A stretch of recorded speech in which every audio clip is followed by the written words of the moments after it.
bulshooy bishaaro warheede waa maxay bishaaradu soo moogid in laga raystay xarumihii dadka badan la isku dhex cilaajinayay oo Dr. Axmed Cilaaj uu furay xarun dadka si gaar ah lagu daweeyo ilaan xaaji xasadkayga baad ahayd maxaad mar hore ii geen wayday xaruntaas sida gaarka ah dadka loogu daaweeyo waa adiga boqolka qof igu dhex daraya haddaba ina keen aan booqanay Dr. Axmed Cilaaj laga raysay wixii hore Al-Hilaal Herbal Online waa xarun daawo dhireed oo leh goob jiif ah bukaanku ku nasto ilaa uu ka bogsanayo laguna daaweyn sidoo kale Al-Hilaal Herbal Online waxay leedahay gargaarka degdega ah oo qofka xanuunsanaya gurigiisa lagu soo daaweyni السلام عليكم ورحمة الله وبركاته كسو دوادا برنامجكي إنو سعودية ها قرشاد عذر كاغو وقوشا عافيمات كاغا قيبه سي شنية طبنات ما توحانو كاغا هالينا لواتن إيو كو قضب عمل لواتن إيو كو ميلوت أو كم إذا حبناها جيركا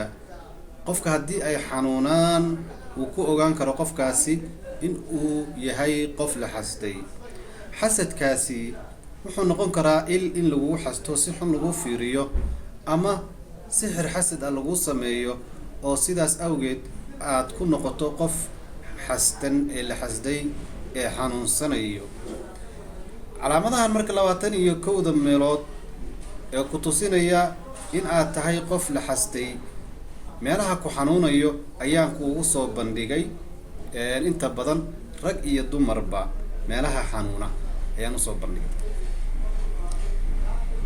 haddaba marka 21 qodob haddii aad isku aragto isla markaasna caafimaadka caadiga iyo daawooyinkan caadiga ee dhaqaatiirtan kale ay xanuunkaagu fahmi waayeen iska fiiri marka calaamadahan xasadka qofka xasadka uu hayo waxaa xanuunto halka madaxa qaybtaas kore ayaa xanuunaysa waxaa xanuunayo qaybtan dhafarada labada dhinac ayaa xanuuno meeshan ka hooseysa wajiga hoostiisa ayaa xanuunta sidoo kale waxaa xanuunta halkaas labada meelood ayaguna way xanuunaan waxaa kaloo xanuun halkaa naaska hoostiisana way xanuuntaa xanuun ayay ka dareentaa qaybta wadnaha agagaarkiisa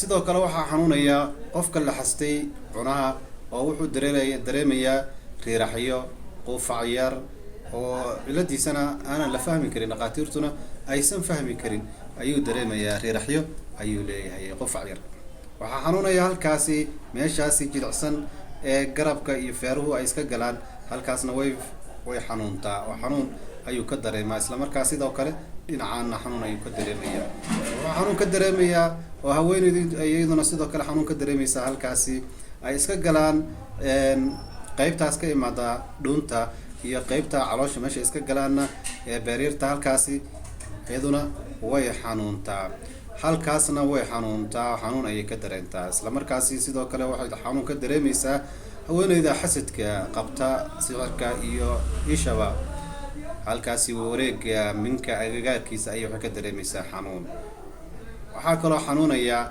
halka bowdooyinkana xanuun ayay ka dareentaa زائد أو آد حنون كيسا لو قياسي كريم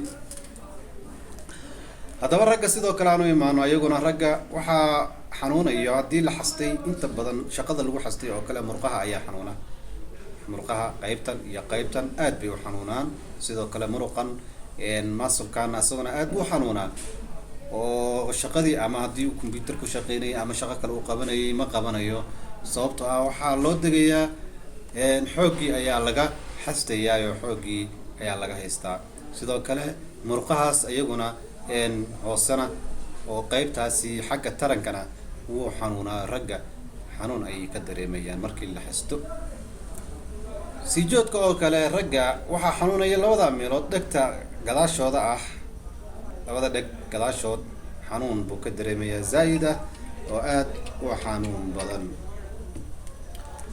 sidoo kale wuxuu dareemayaa halka ay iska galaan garbaha iyo madaxu luquntaana wuxuu ka dareemayaa xanuun zaayida oo isagana aanan la qiyaasi karin halkaasna waa iyadu xasadka ay caan ku tahay qof kasto halkaas ay xanuunayso qaybta u dambaysa lafta yartee u dambaysa qofka markay xanuunto waa xasad ninka sidoo kale waxaa xanuunayo halkaasi xididoolayda ah ayaa xanuunayo, oo waxa weeyaan xagga dumarkana jilbaha ay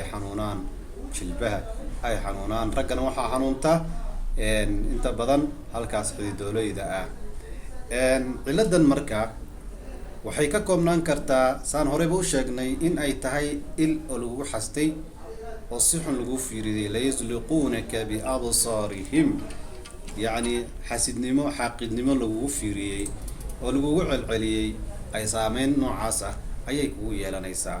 waxaa lagugu xasti karaa quruxda ilaahay subxaanahu wa tacaala uu ku siiyey, waxaa lagugu xasti karaa maalka ilaahay subxaanahu wa tacaala ku siiyey, waxaa lagugu xasti karaa cilmiga ilaahay subxaanahu wa tacaala uu ku siiyey, waxaa lagugu xasti karaa dabeecadda iyo akhlaaqda wanaagsan baa lagugu xasti karaa.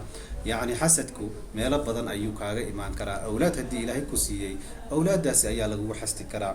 marka daris wanaagga iyo akhlaaqdana waa laisku xastaa, xijaabka iyo dhowrsanaantana waa laisku xastaa. xasidku mar walba wuxuu ka hor imaanayaa oo ageenista ku yahay wanaagga iyo horumarka iyo farxadda qofka ayuu ageenista ku yahay, una diidaa. shaqada oo kale qofka ma shaqaysan karo, waxba ma qabsan karo, hadduu hanti lahaa hantida waa ka burburaysaa. marka xasidka noocaas weeyaan, calaamadahaasuna leeyahay. meelahaasaana sida gaarkaan u xanuuno 21daas qodob ayaan idiin soo hormariyey. insha allahu tacaala waana wadaynaa. aad baad u mahadsantihiin. wabillahi tawfiiq, wassalaamu calaykum waraxmat ullaahi wabarakaatuh. bulshooy bishaaro war heedhe waa maxay bishaaradu? soo ma ogid in laga raystay xarumihii dadka badan laysku dhex cilaajinayay oo Dr. Axmed Cilaaj uu furay xarun dadka si gaargaar ah lagu daweeyo? ilaan xaaji xasadkaygi baad ahayd, maxaad mar hore ii geen wayday xaruntaas sida gaarka ah dadka loogu daaweeyo? waa adiga boqolka qof igu dhex darayeen. haddaba ina keen aan booqanay Dr. Axmed Cilaaj. laga raysay wixii hore. Al-Hilaal Herbal Online waa xarun daawo dhireed oo leh goob jiif ah, bukaanku ku nasto ilaa uu ka bogsanayo laguna daaweyn. sidoo kale Al-Hilaal Herbal Online waxay leedahay gargaarka degdega ah oo qofka xanuunsanaya gurigiisa lagu soo daaweyni. Al-Hilaal Herbal Online waxaa kaloo laga daweyn macaanka, dhiigkarka, rheumatismka, maqaarka, kiliya xanuunka, masaaj, toobin waafaqsan sunnada, alerjiga, gastriga iyo daawo ka caawinaysa dhalmalaanta, jinka iyo umusabiyaanka. xarunta Al-Hilaal Herbal Online waxay ka daaweynaysaa riyooyinka baqdinta leh iyo qarowga, ayada uu diyaar kugu yahay specialist Dr. Axmed Cilaaj, daawadiisana lagu caafimaaday. haddaba waxba yaan hadal kugu daalinine, soo booqo xarunta Al-Hilaal Herbal Online oo ku taala xaafadda Islii 2nd Avenue, gaar ahaan qaybta 7 Street. wixii faafayntaasi dheer kala xiriir telefoon lambarka eber 7 eber 5 7 7 7 4 7 hal oo laga heli karo Dr. Axmed Cilaaj.